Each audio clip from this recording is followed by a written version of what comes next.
नमस्कार, बहुत स्वागत है आपका। हिंदी खबर देख रहे हैं आप और मैं हूं आपके साथ श्रेया दीक्षित। तो हरियाणा के मुख्यमंत्री नायब सिंह सैनी ने कुरुक्षेत्र से मेजर ध्यानचंद की जयंती और राष्ट्रीय खेल दिवस के मौके पर आयोजित साइक्लोथॉन को हरी झंडी देकर रवाना किया। उन्होंने स्वच्छ कुरुक्षेत्र की आधिकारिक वेबसाइट का शुभारंभ भी किया। उन्होंने राहुल गांधी और तेजस्वी यादव को अपनी सभा में प्रधानमंत्री मोदी की माता पर अभद्र टिप्पणी करवाने के लिए माफी की मांग भी यहां पर करते हुए वो नजर आए। उन्होंने कहा कि हरियाणा देश का सबसे ज्यादा पदक जीतने वाला राज्य बना है। रिपोर्ट देखिए। हरियाणा के मुख्यमंत्री नायब सिंह सैनी ने हरियाणा को खेलों का पावर हाउस बताया। हरियाणा के खिलाड़ी राष्ट्रीय अंतर्राष्ट्रीय स्तर पर मेडल जीत रहे हैं कि अब हरियाणा खेलों का पावर हाउस है, बल्कि इसलिए कि आज राष्ट्रीय खेल दिवस हमें हॉकी के जादूगर श्री ध्यानचंद जी की याद भी दिलाता है। मित्रों, उनके जन्मदिन को राष्ट्रीय खेल दिवस के रूप में मनाया जाता है।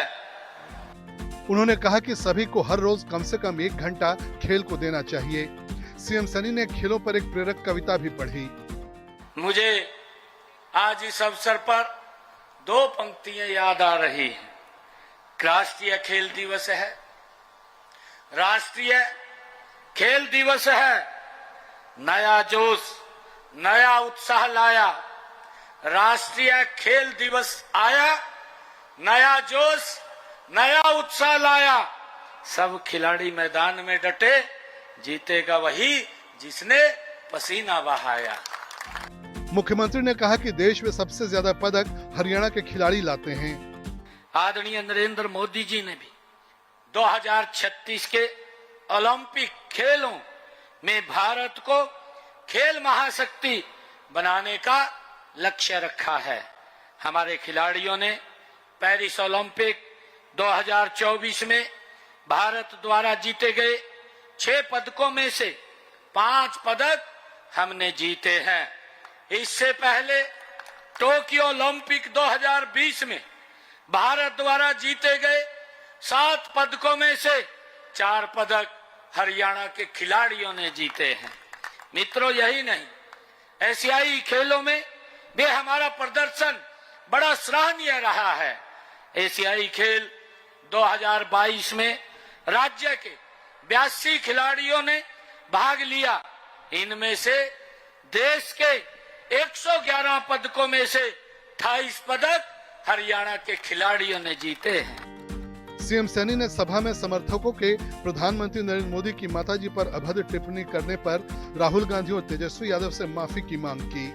तो विपक्ष के पास कोई मुद्दा नहीं है और दुर्भाग्यपूर्ण है, कौन उनको स्क्रिप्ट लिख करके देता है कि उन्होंने जो हमारे विपक्ष के नेता हैं, हमारे देश के यशस्वी प्रधानमंत्री आदरणीय नरेंद्र मोदी जी की माता जो स्वर्ग लोक में है, उनके प्रति टिप्पणी करना ये दुर्भाग्यपूर्ण है। ऐसे लोगों को हमको सचेत भी करना चाहिए। और मैं ये भी कहना चाहूंगा कि आपने देश से माफी मांगनी चाहिए। इस प्रकार की अभद्र टिप्पणी करने का आपको कोई अधिकार नहीं है। आप बताएं कि हमने अपने समय के अंदर ये उपलब्धियां की हैं। ये देश जानना चाहता है, देश सुनना चाहता है कि आपने अपने समय में क्या क्या काम किए हैं। आज उसके ऊपर देश जानना चाहता है, परंतु इस प्रकार की अभद्र भाषा बोल करके, इस प्रकार की अभद्र टिप्पणियां करके आप ध्यान नहीं भटकाना चाहते। मुख्यमंत्री ने लोगों से नशे की बुराई को भी छोड़ने को कहा। ब्यूरो रिपोर्ट, हिंदी खबर। वहीं मुख्यमंत्री नायब सिंह सैनी ने कुरुक्षेत्र के ब्रह्म सरोवर के दक्षिण द्वार के पास स्वच्छ कुरुक्षेत्र मेरा कुरुक्षेत्र अभियान में श्रमदान किया और पौधारोपण भी किया। इस दौरान उन्होंने समर्थकों के साथ साफ सफाई का भी काम किया। उनके साथ पूर्व राज्य मंत्री सुभाष सुधा, नगर परिषद की चेयरपर्सन और बीजेपी की जिलाध्यक्ष तेजेंद्र सिंह गोल्डी ने भी श्रमदान किया। और इस दौरान सीएम ने कहा कि कांग्रेस के नेता लाडो लक्ष्मी योजना पर सवाल उठा रहे हैं। गुटबाजी के कारण ये लोग अलग अलग बातें बोल रहे हैं। वोट लेने के लिए ये नेता राहुल गांधी को स्क्रिप्ट पकड़ा देते हैं। कि ऐसा कहने से वोट मिल जाएंगे। उन नेताओं को राहुल गांधी को लेकर हिमाचल, कर्नाटक और तेलंगाना का भ्रमण करना चाहिए, जहां महिलाओं को 2000 और 1500 देने का वादा कांग्रेस ने किया था।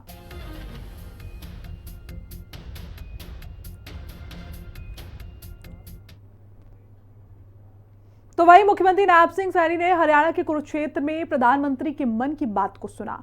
उनके साथ कई बीजेपी नेता और परिवारजन भी मौजूद रहे। मुख्यमंत्री सैनी ने हरियाणा के लोगों को परिवार का हिस्सा मानते हैं। उन्होंने कहा कि रविवार को प्रधानमंत्री का 125वां मन की बात का संस्करण प्रसारित हुआ।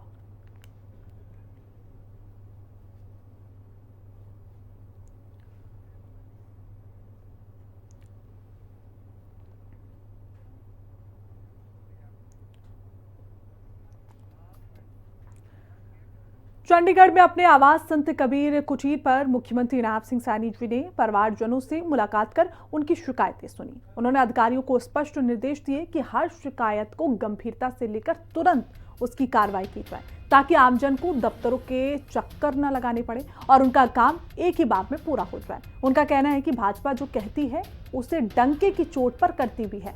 वो लगातार आपसी के वादे पूरे कर रहे हैं।